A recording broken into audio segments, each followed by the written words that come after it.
Well, hello, everybody. Welcome back to Cocktails and Rocktails with me, your most notorious groupie, Alice Rouse, author of We've Got Tonight, The Life and Times of Notorious Groupie. You guys know, and these other books right here. Where you can find that, my merchandise, all the cool stuff is down in that description because you guys, I have a lot of really diverse merchandise from some funny shirts like Lars Ulrich saying, got a bump? No, too bad? I do. And Mom a Future Rockstar, Dad a Future Rockstar shirts, Cocktails and Rocktails merchandise. So I've got a lot of cool stuff. My Patreon, the Cocktail or Beer of the Day, it's all down in that description, you guys. So go down and fiddle about because you know how I like it when you do. All right. And today, you guys, we're going to do another reading from my book. We're going to read about kind of a few things I don't really talk about. There is an actor that I never talk about. Ever. But I'm going to do another reading because the time that I lived in Vegas, I always kind of considered it the second coming of the Rat Pack era because it was before like the Inquirer and all the tabloids were really paying attention to Vegas, and rock stars and actors could get away with whatever they wanted, debauchery or not.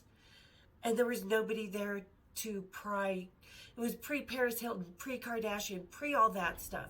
So we still had a certain freedom when I very first moved to Las Vegas in 1995. And it was really kind of unplanned.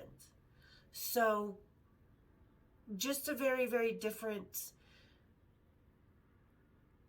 existence than what it is now. Like I said, it was a lot more private when I lived there.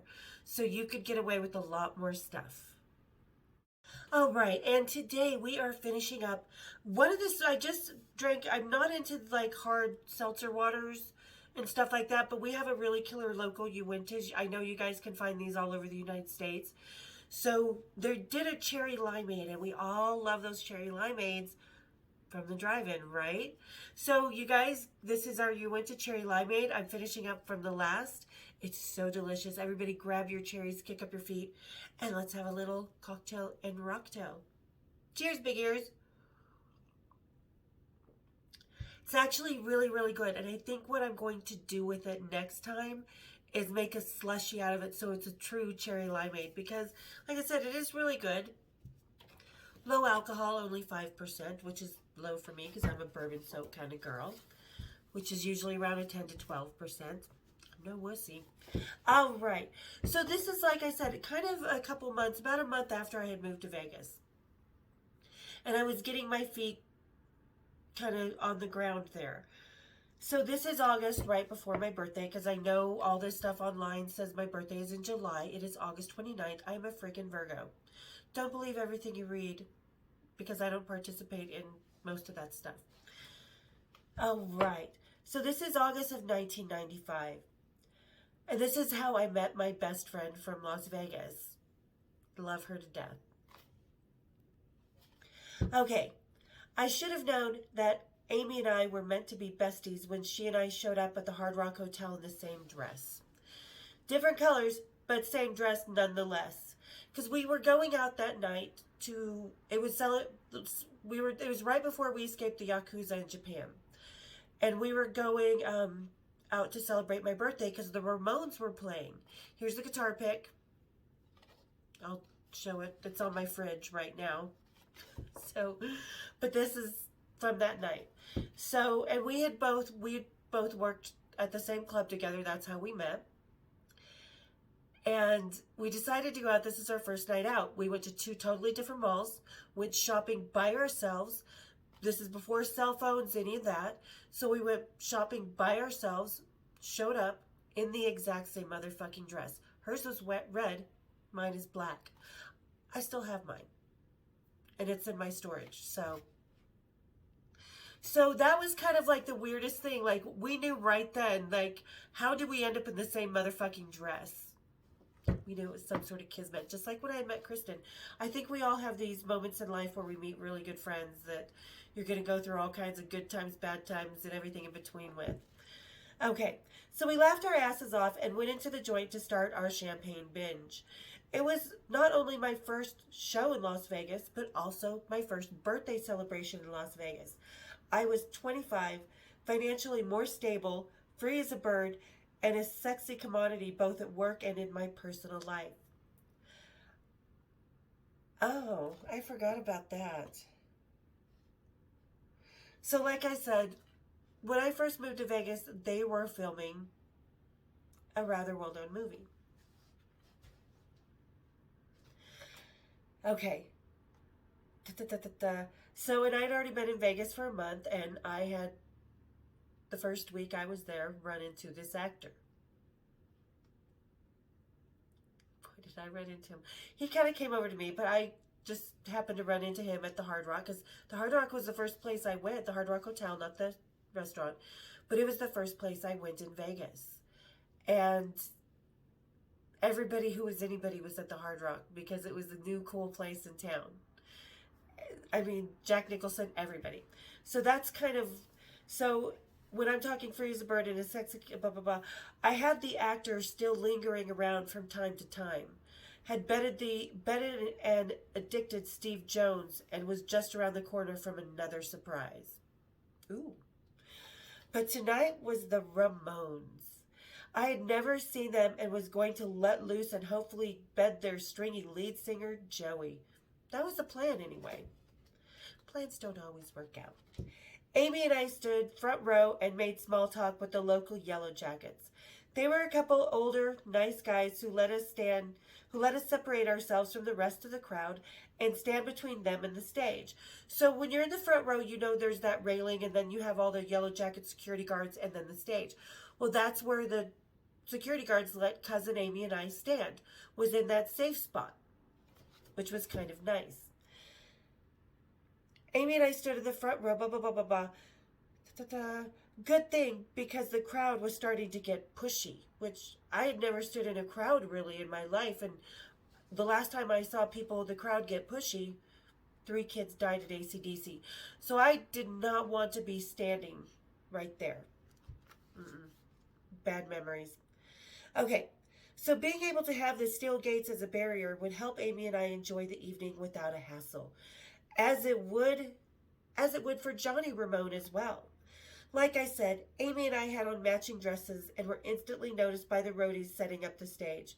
They all flirted and smiled at us, and when one of them ushered the band to the side of the stage before they filtered onto the platform, we were pointed out to the East Coast punk legends.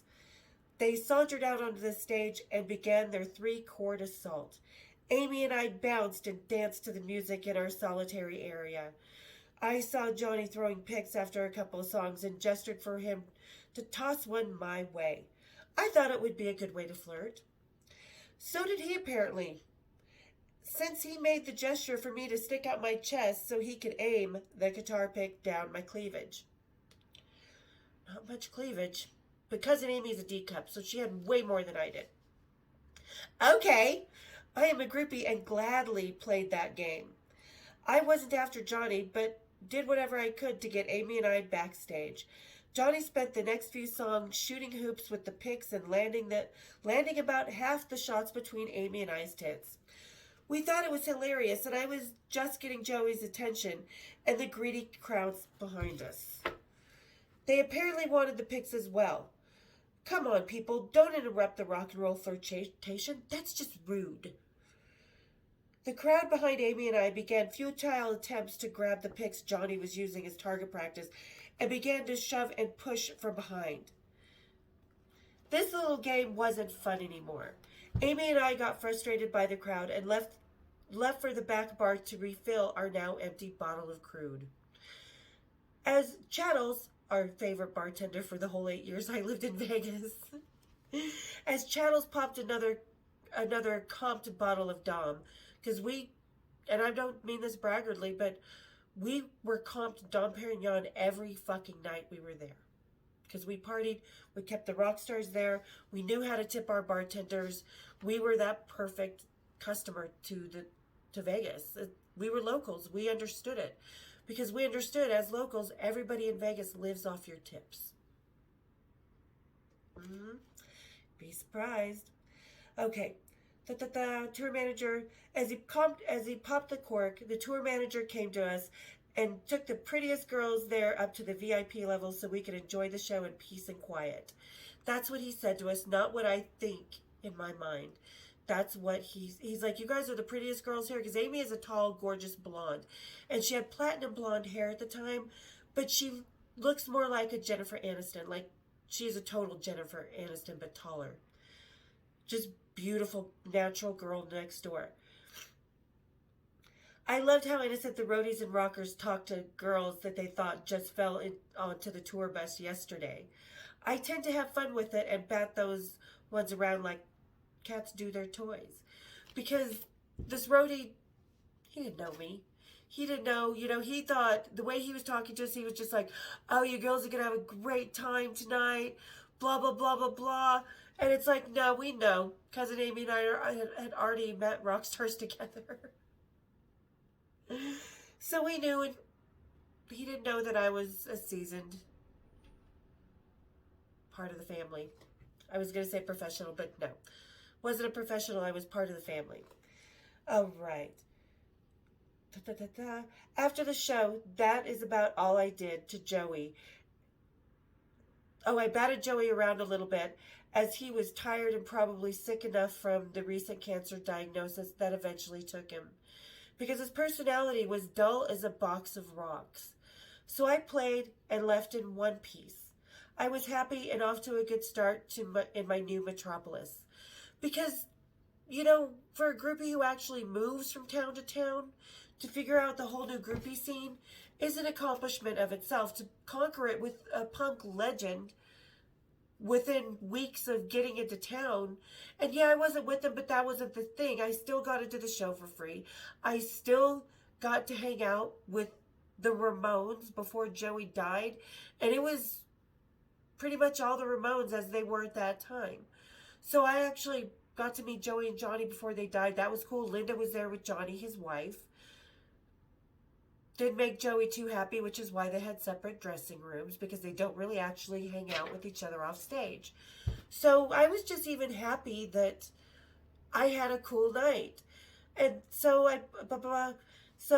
I was happy and off to a good start in my new metropolis. Now, who's next? This was Vegas after all, and fame showed up completely unannounced and never on schedule. So this is September. By September of 1995, I was steaming along in my new city, but still trying to get fully acquainted with her ways. I had found a good pot dealer and a couple of lovers that satiated my thirst. The first, a very handsome actor that was filming a movie in Las Vegas at the time.